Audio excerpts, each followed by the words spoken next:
Ketakutan berasal dari kata dasar takut. Artinya merasa gentar atau merasa ngeri menghadapi sesuatu yang dianggap akan mendatangkan bencana.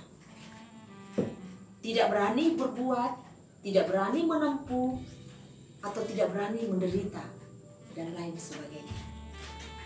Sehingga itu membuat perasaan khawatir dan gelisah di dalam diri manusia. Takut ini adalah salah satu emosi dasar manusia, selain daripada kebahagiaan, kesedihan, atau kemarahan. Karena itu ketakutan berarti rasa takut atau keadaan takut, kekhawatiran, kegelisahan, dan hilang keberanian. Perasaan yang tidak menyenangkan yang dipicu oleh persepsi bahaya nyata atau yang dibayangkan. Jadi itu belum terjadi, hanya satu perasaan. Saudara, mengapa kita merasa takut? Biasanya kita merasa takut karena ada trauma-trauma masa lalu, sehingga itu sulit membuat kita bangkit lagi. Ada perasaan takut, takut mati, takut nanti tidak berhasil, takut kehilangan orang yang kita kasihi. Dan itu membentuk satu pola pikir kita, menjadi satu gaya hidup kita. Ketakutan itu menggerogoti hidup pikiran kita. Saudara, bagaimana cara untuk mengatasi rasa takut? Yang pertama, ubah pola pikir. Mengubah mindset itu tidak gampang. Mengubah perasaan yang tadinya kekhawatiran begitu tinggi, takut akan sesuatu terjadi, bencana yang akan terjadi dalam diri, itu tidak gampang. Tetapi hari ini Alkitab berkata di dalam Wahyu pasal 21 ayat 8, orang-orang penakut, orang-orang yang tidak percaya, orang-orang keji, orang-orang pembunuh, orang-orang sundal, tukang-tukang sihir, penyembah-penyembah berhala, dan semua pendusta, mereka akan mendapat bagian mereka di dalam lautan yang menyala-nyala oleh api dan belerang. Inilah kematian yang kedua. Itu sangat jelas. Orang-orang penakut, penakut dalam segala hal.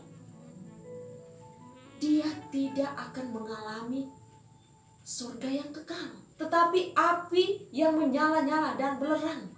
Itu artinya neraka, saudara. Karena itu ubah pola pikir. Kalau orang yang penakut, kalau saudara masih menyimpan rasa takut di dalam diri saudara, tentang apapun juga itu, maka saudara tidak akan masuk ke dalam kerajaan Allah. Itu sangat jelas. Alkitab berkata. Ingat ketika Tuhan Yesus berbicara kepada murid-muridnya, ketika mereka di tengah danau, badai, topan, gelombang laut, gelombang danau, yang saat itu murid-muridnya sudah merasa ketakutan, padahal Yesus ada bersama-sama dengan mereka. Lalu Yesus menghadik angin ribut supaya menjadi tenang. Dan apa yang Yesus katakan kepada murid-muridnya? Mengapa kalian takut? Hai kamu yang kurang percaya. Berarti perasaan takut itu karena kita tidak percaya. Kita takut sesuatu, takut hal-hal yang masih dalam bayangan, masih dalam pemikiran kita itu belum terjadi. Itu sama dengan kita tidak percaya kepada Yesus. Karena itu saudara, percayalah kepada Yesus sungguh-sungguh. Yakinilah bahwa Yesus sanggup untuk menolong saudara. Di dalam situasi apapun, situasi sulit sekalipun, situasi sulit yang saudara alami, Yesus ada bersama-sama dengan saudara. Dan yakinilah itu. Dan percaya kepada Dia sungguh-sungguh. Dan Alkitab berkata di dalam 1 Yohanes pasal 4 ayatnya yang ke-18, di dalam kasih tidak ada ketakutan. Kasih yang sempurna melenyapkan ketakutan. Sebab ketakutan mengandung hukuman, dan barang siapa takut, ia tidak sempurna di dalam kasih. Saudara, kalau saudara percaya kepada Yesus, berarti saudara mengasihi Dia. Kalau saudara mengasihi Yesus, maka saudara akan mengikuti segala apa yang disampaikannya, apa yang diperintahkannya di dalam Alkitab, termasuk ketakutan.